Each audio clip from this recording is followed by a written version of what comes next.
Good day. My name is Jennifer Aduana Marfil and I'm going to report the second pillars of criminal justice system, which is the prosecution. Let's find first what is the meaning of prosecution. According to Britannica Dictionary, the prosecution is the act or process of holding a trial against a person who is accused of a crime to see if that person is guilty. And according to the book of Criminal Justice System, the duties and function of the prosecution pillars set in the moment the prosecution receive a complaint from the first pillars, which is the law enforcement.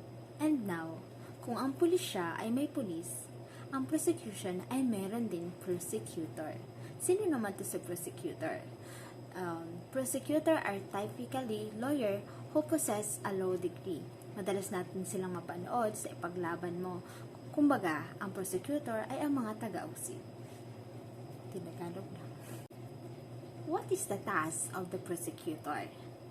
Prosecutor government official charged with bringing defendants in criminal cases to justice in the name of the state. All the responsibilities vary from one jurisdiction to another. Many prosecutors are in charge of all phases of criminal proceeding, from investigation by the police through trial and beyond to all levels of appeal. Kumbaga, from investigation, kasama na nito na ang prosecutor, and hanggang napatunayan na ang tao ay tunay ngang nagkasala o nakagawa ng krimen, kasama pa rin si prosecutor. Prosecution has a different agencies, but let's focus to this one agency, which is National Prosecution Service. NPS is under of Department of Justice. The National Prosecution Service, or NPS, is mandated to assist the Secretary of Justice and the performance of powers and function of the department relative to its role as the prosecution arm of the government, particularly the investigation and prosecution of criminal offenses. So, nangangailangan ang criminal justice system secretary ng tulong ng National Prosecution Service para masolve yung krimen. Dahil nga trabaho yun ng mga National Prosecution Service. Sa madaling salita, nangangailangan ng Criminal Justice Secretary ng tulong ng National Prosecution Service dahil nga ang NPS ay ang taga-prosecute or taga-usig and taga-investigate. So, kailangan ng secretary ng tulong nila para magampanan niya kung ano yung dapat niyang gampanan as a secretary. And now, let's proceed to the task of the National Prosecution Service. Remember this word, PIRLA, P-I-R-L-A. Number one task of the National Prosecution Service is to conduct a preliminary investigation. Later on, I will explain what is preliminary investigation. Number 2 is to make a proper recommendation during the inquest of a case. Number 3 is to represent the government or state during the prosecution of the case. Example of this during trial or hearing. We can hear this from the prosecutor kung mapapakilala na siya. Example, I am public prosecutor Jennifer Aduana Marfil, respectfully appearing for the government, Your Honor. Number 4 is to act as a law officer of the province or city in the absence of the legal officer. Number 5 is to investigate administrative cases filed against the state prosecutor. So, hindi lang yung mga criminal or mga yung iniimbestigahan nila. So, once na nakagawa ng hindi tama, nakagawa ng pagkakamali yung kapwa nila prosecutor, sila din yung mag-investigate sa kapwa nila. Now, what is the difference between preliminary investigation and inquest proceeding? Preliminary investigation is an inquiry or proceeding to determine whether there is sufficient ground to engender a well-founded belief that a crime has been committed, and the respondent is probably guilty thereof and should be held to trial. So, during preliminary investigation, aalamin niya if may sapat bang dahilan or may sapat halang dahilan na may crime na nangyayari. And then, during preliminary investigation, sasalain niya kung may crime ba talaga and dapat pa bang mag-proceed sa trial. Bakit sasalain? Kasi yung trial, ang gumagastos dyan, and yung ginagamit dyan na pera is yung sa gobyerno. So, imagine if hindi nadadaan sa preliminary, diretso trial.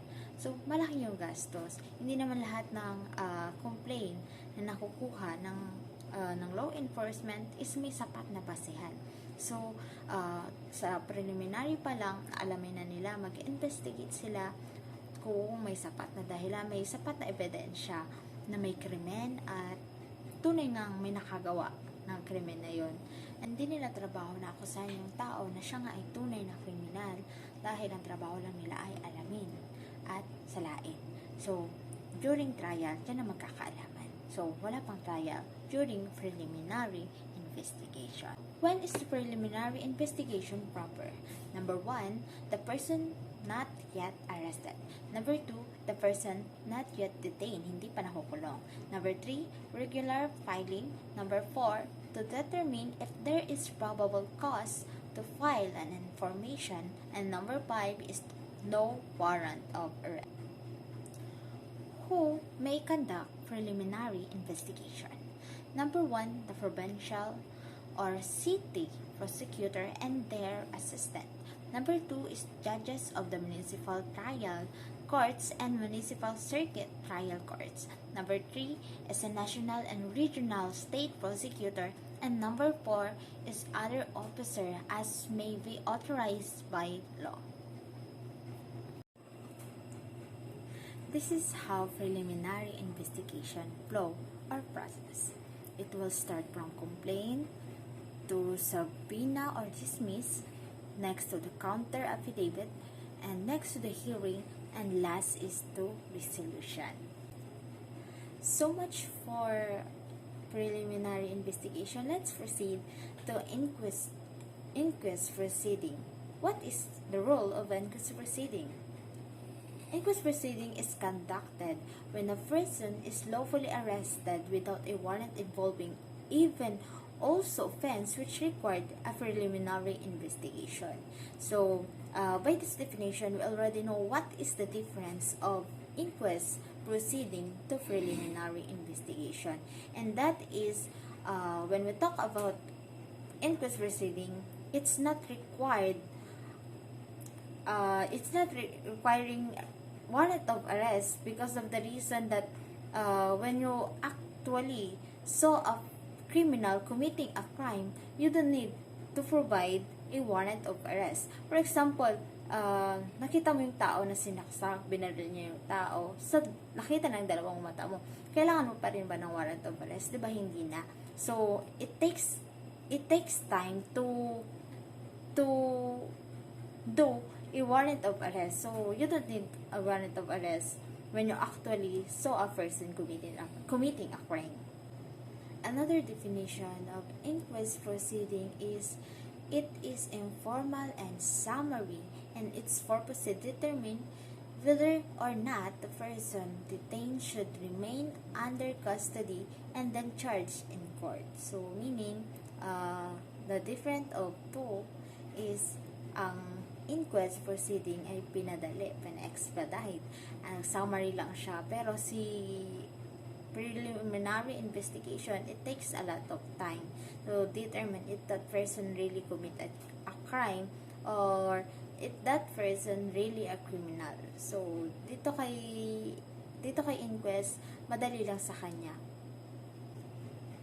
Were arrests not properly effected? Number 1, valid filing of case in court. Number 2, sufficient evidence but arrest is illegal, questionable for the further investigation.